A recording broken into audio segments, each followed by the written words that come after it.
Hi, it's Steve. Today we'd like to show you how to change the control panel on your dishwasher. If one or more of the touch pads on your dishwasher control no longer work, you'll need to replace the control panel. It's a really easy job. Let me show you how we do it. Now before we begin this repair, the first thing we'll need to do is to disconnect power to the dishwasher. So locate your electrical panel and turn off the appropriate breaker or remove the appropriate fuse. Once we've done that, we'll open up the dishwasher door, and then we're going to remove the screws that secure the inner door panel to the outer door panel and control panel. Typically they are a number 20 Torx screw, so just go ahead and remove them all. Just go ahead and remove all of the screws. And take note that there may be 2 or more longer ones. And make sure that you know or remember which location those are in.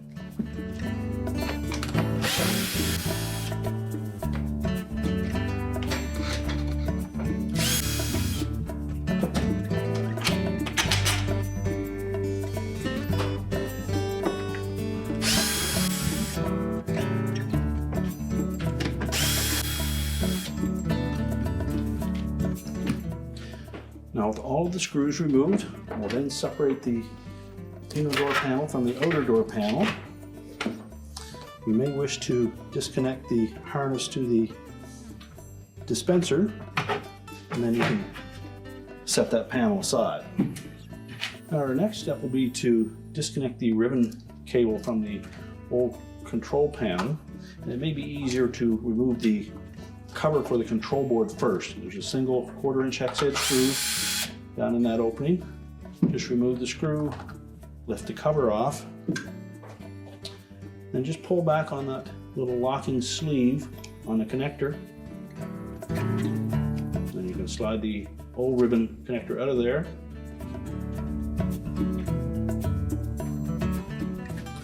We can then remove the 2 screws that secure that control board housing to the control panel. And just lift that away. And also take the door latch assembly and just lift that out of the opening and tilt that down out of the way. Just peel back the insulation, and that will expose the 3 mounting screws for the control panel. Simply remove all of those. Now we need to pull that outer door panel up and away to release it from these 2 screws on the top. We'll just set that panel aside for now. And next we'll remove the 2 screws from the old control panel.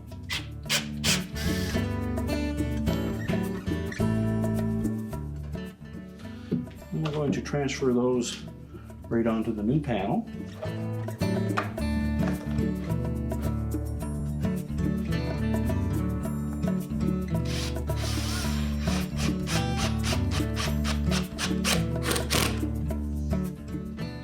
You'll note that there is a shoulder on those screws that will prevent them from going in too far.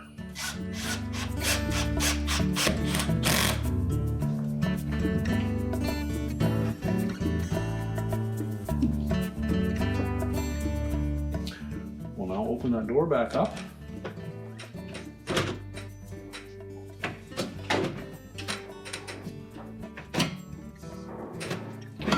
And you can slide the old control panel out and discard it.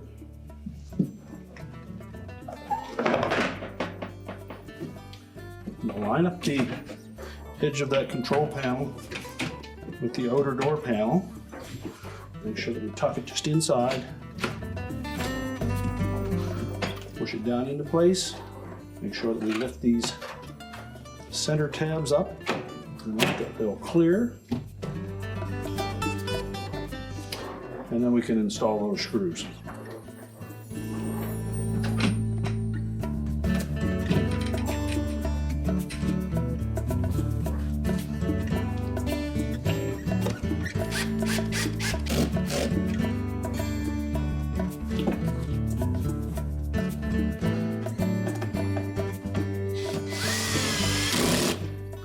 Once you have those 3 screws installed, we'll just carefully tilt that door up, and then we'll reinstall the outer door panel. Take note that we have 2 of those large screws on the bottom that will fit into these keyhole slots. And then top will sit over these 2 screws here. So make sure we have it flush up against the panel.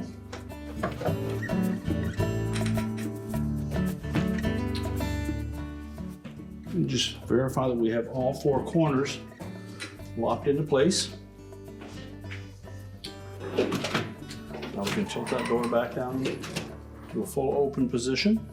Now that the outer door panel is secure, we're ready to start reassembling on the inside. So we'll begin by lifting the insulation back up into place.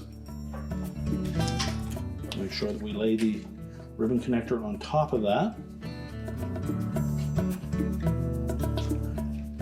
We can position our door latch, line up the 2 screw holes, and it should fit these 2 little round axles into those sockets.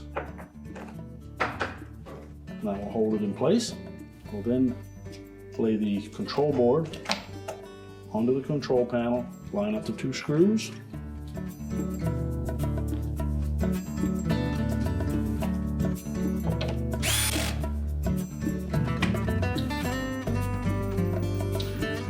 We're now ready to put the cover back on. Just line up the tabs in the rear, tilt it down into position, and install the retaining screw.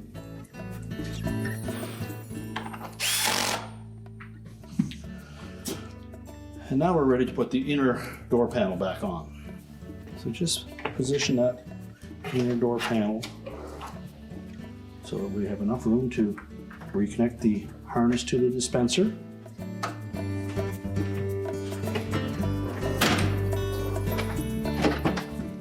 Then lower it into position. Make sure that all the screw holes line up.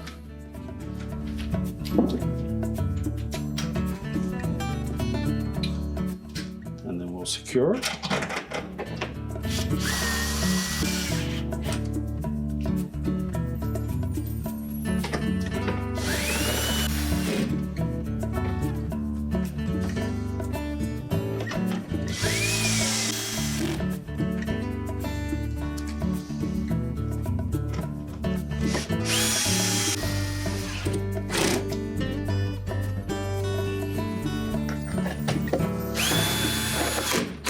You just make sure they're all tight.